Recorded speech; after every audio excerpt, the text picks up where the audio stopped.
Hello everyone, कैसे हैं आप सभी। आई होप आप लोग बहुत अच्छे होंगे, बढ़िया होंगे और बहुत अच्छे से पढ़ाई भी कर रहे होंगे। तो बेटा, जैसे कि हमने पिछले वाले लेक्चर में तीन सब यूनिट्स कर ली थी, मतलब 3 टॉपिक्स कर लिए थे, है ना। पिछले 2 लेक्चर में हमने 3 टॉपिक्स कर लिए, that is excretory system and थोड़ा सा बेसिक इंट्रोडक्शन कर लिया था। दो टॉपिक्स हुए हैं, यस, है ना। चलो, तो 2 टॉपिक्स होने के बाद अब हम थर्ड टॉपिक पे मूव ऑन करते हैं, जो कि है हमारा यूरिन फॉर्मेशन। ठीक है, तो यूरिन फॉर्मेशन अब हम पढ़ते हैं। ये भी बहुत इंटरेस्टिंग टॉपिक है, आप लोगों को बहुत अच्छे से समझ भी आएगा और बहुत अच्छा भी लगेगा आप लोगों को। तो बेटा चलो स्टार्ट करते हैं अपना लेक्चर बिना किसी देरी के। तो निकाल लो पेन, कॉपी, वाटर बोतल और स्टार्ट करते हैं अपना चैप्टर। तो देखो, मैंने आपको कल भी बताया था, थोड़ा सा एनसीईआरटी में भी पढ़ाया था। नेफ्रॉन जो है 2 टाइप के होते हैं, पता है आप लोगों को कि कौन कौन से? Cortical nephron and juxtamedullary nephron. अब मैंने आपको उसमें 2 चीजें बताई थी ना। जो कॉर्टिकल नेफ्रॉन में होता है उसमें क्या होता है, लूप ऑफ हेनले थोड़ा छोटा होता है, और जो जक्स्टामेडुलरी में होता है वो लूप ऑफ हेनले थोड़ा बड़ा होता है। ठीक है, लूप ऑफ हेनले कॉर्टिकल में कैसा होता है, बिल्कुल मेडुला के अंदर नहीं होता, मेडुला की फर्स्ट लेयर में प्रेजेंट होता है, जबकि जुक्स्टा मेडुलरी में क्या होता है, बिल्कुल मेडुला के अंदर रहता है लूप ऑफ हेनले। ठीक है, और कॉर्टिकल में वैसा रेक्टा क्या होता है, या तो बहुत कम होगा या फिर एब्सेंट ही होगा। ऐसे ही जक्स्टा मेडुलरी में क्या होता है, या तो या तो नहीं, मतलब इसमें तो वेल डेवलप्ड होता है, वैसा रेक्टा इसमें वेल डेवलप्ड होता है। ठीक है, तो अब हम पढ़ते हैं इसके थोड़ा से बारे में। 2 टाइप के नेफ्रॉन होते हैं, cortical nephron and juxta medullary nephron. Majority 80 से 85% क्या होते हैं, कॉर्टिकल नेफ्रॉन, और 10 से 15% क्या होते हैं, जक्स्टा मेडुलरी नेफ्रॉन। ठीक है, लूप ऑफ हेनले इसमें शॉर्ट रहता है कॉर्टिकल वाले में, और मेडुला की फर्स्ट लेयर में होता है, राइट। और जक्स्टा मेडुलरी में क्या होता है, लूप ऑफ हेनले लंबा होता है, लॉन्ग होता है, एंड मेड्यूला के अंदर रहता है, राइट। कॉर्टिकल नेफ्रॉन में जो पेरिट्यूबुलर कैपिलरी नेटवर्क होता है वो प्रेजेंट होता है, जबकि जो जक्स्टा मेडुलरी में होता है उसमें भी प्रेजेंट रहता है। ऐसे ही कॉर्टिकल नेफ्रॉन में मैंने आपको बताया वैसा रेक्टा या तो कम होगा या एब्सेंट होगा, राइट। जक्स्टा मेडुलरी में क्या हो जाता है, वैसा रेक्टा वेल डेवलप्ड होता है। समझ में आया सबको, क्लियर हो गया? ठीक है, चलो अब हम आगे बढ़ते हैं। देखो, यूरिन फॉर्मेशन मतलब कि यूरिन कैसे बनता है। ठीक है, यूरिन कैसे बनता है, सूसू करने जाते हैं आप सभी, जाते हैं, तो वही प्रोसेस कैसे होता है। ठीक है, चलो, यूरिन फॉर्मेशन में 3 स्टेप्स आते हैं। एक अल्ट्राफिल्ट्रेशन, दूसरा reabsorption and third one is secretion. 3 steps आते हैं। अब देखो, एक एक स्टेप को बहुत अच्छे से पढ़ेंगे। जो अल्ट्रा फिल्ट्रेशन होता है, अल्ट्रा का मतलब भी आपको समझ में आया, अल्ट्रा फिल्ट्रेशन मतलब फिल्टर होके, राइट। जो ब्लड के अंदर एसेंशियल कंपोनेंट्स होते हैं, जरूरी कंपोनेंट्स होते हैं, वो कौन ले जाता है, इफरेंट आर्टरियोल ले जाता है, राइट। उससे हम पास आउट कर देंगे आगे। बट जो हमारे एसेंशियल कंपोनेंट्स नहीं होते, वो किस में आ जाएंगे, वो बोमेंस कैप्सूल से लेके पीसीटी, फिर loop of Henle, DCT collecting, indirectly आप बोल सकते हो रीनल टिब्यूल में आ जाएंगे, राइट। जैसे कि मैं आपको समझाती हूँ, देखो, ये बोमेंस कैप्सूल था, इसके अंदर क्या था, ग्लोमेरुलस था, इधर से इफरेंट, इधर से एफरेंट, राइट। इधर से आपका पीसीटी आ रहा था, इधर से लूप ऑफ हेनले था, राइट, इधर से डीसीटी था, and that one is collecting duct, यही था। तो देखो, अल्ट्रा फिल्ट्रेशन क्या करता है, अल्ट्रा फिल्ट्रेशन में जो ब्लड के एसेंशियल कंपोनेंट्स होते हैं वो तो ये ले जाता है, इफरेंट वाला, है ना। जो बाकी का होता है वो हमारा बोमेंस कैप्सूल में आ जाता है। अब बोमेंस कैप्सूल में देखो 3 लेयर्स होती हैं, ठीक है। कौन कौन सी, एंडोथीलियम, बेसमेंट, एपिथीलियम, राइट। ये तीनों लेयर्स इसमें होती हैं। तो देखो, जो हमारे एसेंशियल सब्सटेंसेस नहीं होंगे, कंपोनेंट्स नहीं होंगे, वो नीचे आ जाएंगे, वो उन्हें क्या कहेंगे, हम फिल्ट्रेट कहेंगे। क्या बोलेंगे, फिल्ट्रेट बोलेंगे, राइट।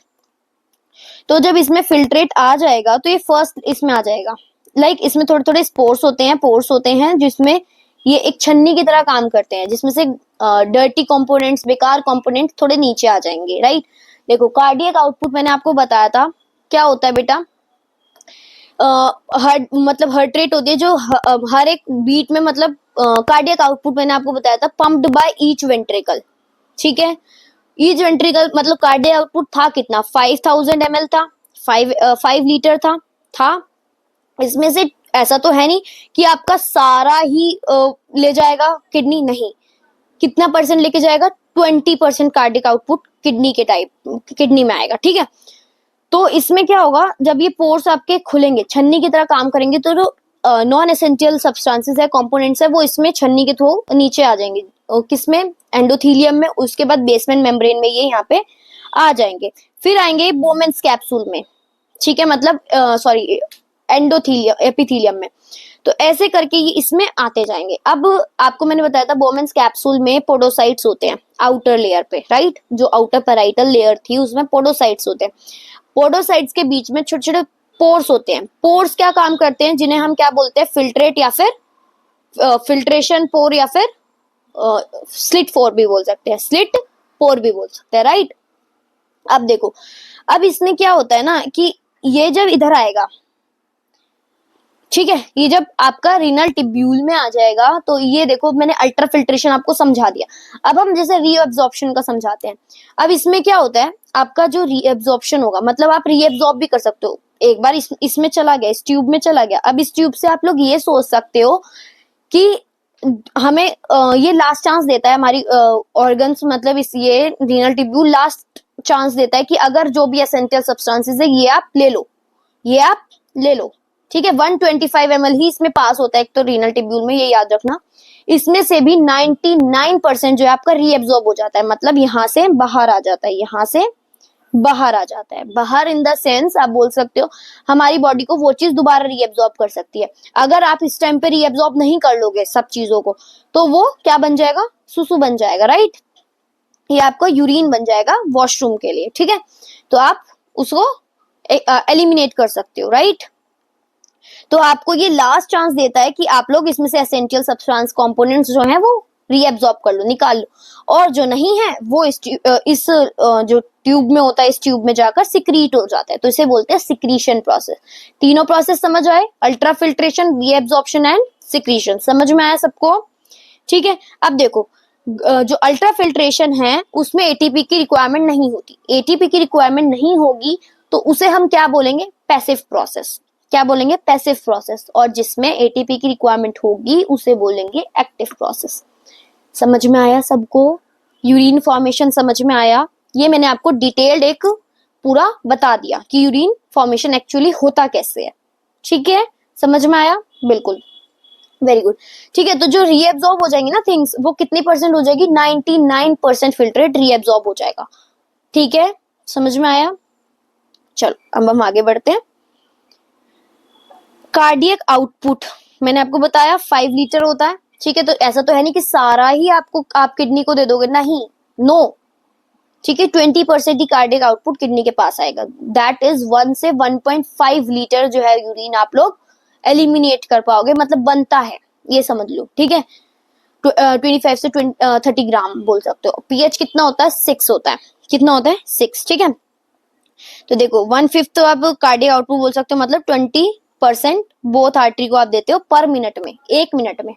ठीक है, मतलब 60 सेकेंड्स में, 1 मिनट में, पर मिनट बोलोगे पर आप इसे। ठीक है, अब क्या होता है, 1100 से 1200 ml बाय रीनल आर्टरीज। ठीक है, ये एनसीईआरटी में गलत दिया हुआ है। ब्लड फिल्टर्ड बाय किडनी पर मिनट। ठीक है, जो पैसिव होता है उसमें एटीपी रिक्वायरमेंट नहीं होती, नीड नहीं होती, लेकिन जो एक्टिव होता है उसमें एटीपी की रिक्वायरमेंट होती है, नीड होती है। समझ में आया।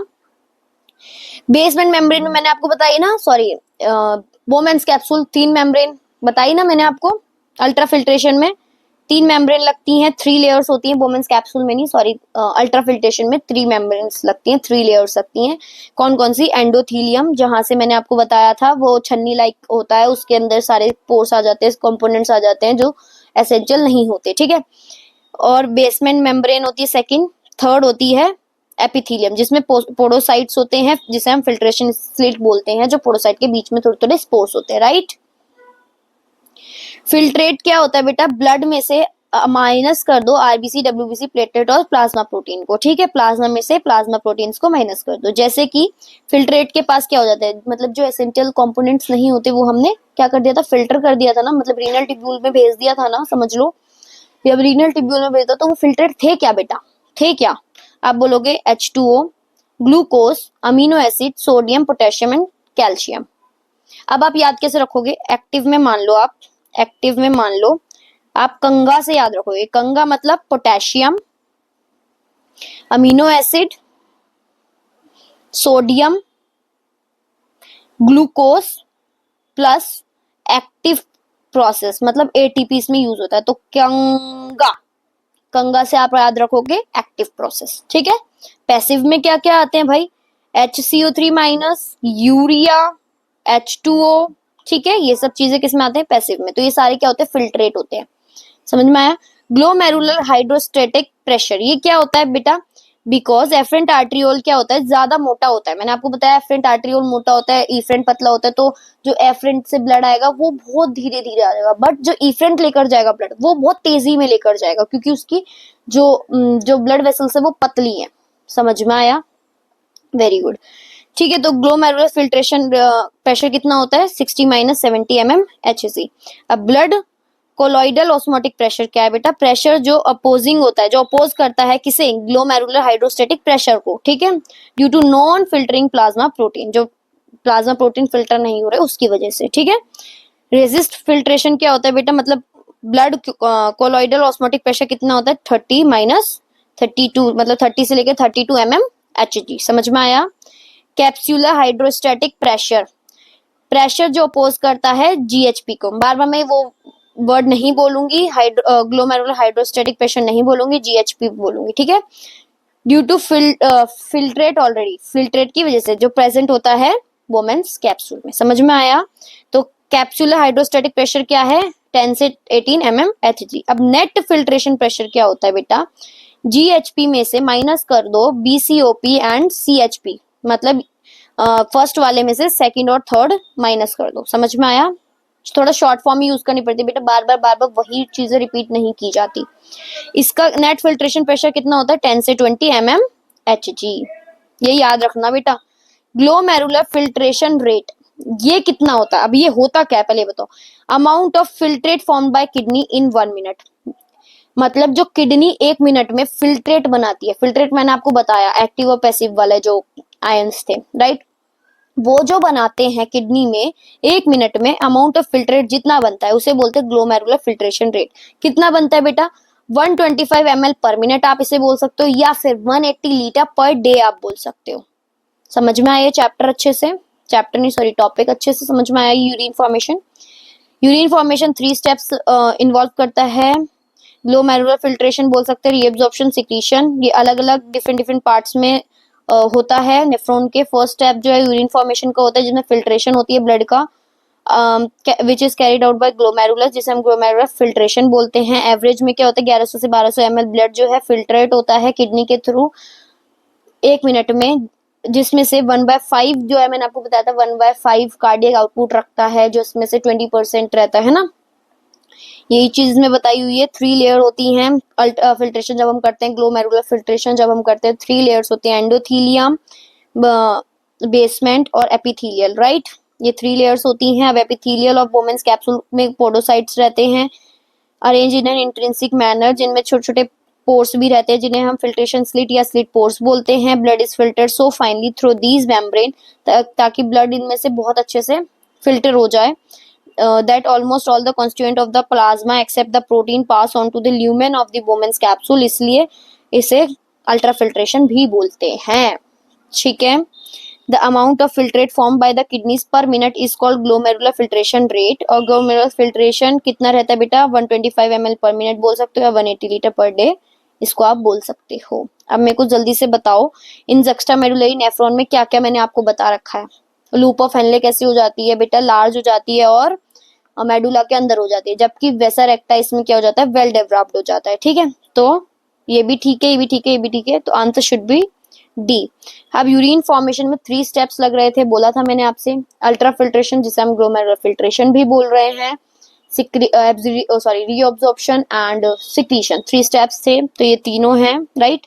तो आंसर शुड बी डी। ठीक है, now third question, the glomerular filtration is amount of filtrate form by the kidney in per minute. तो answer should be A. Glomerular filtration rate in healthy individual is approximately कितना होता है बेटा, या तो 125 ml पर मिनट या 180 litre per day, right. तो your answer should be C. तो आई होप बेटा आप लोगों को आज का लेक्चर पसंद आया होगा। तो मिलते हैं नेक्स्ट लेक्चर में, टिल देन बाय बाय।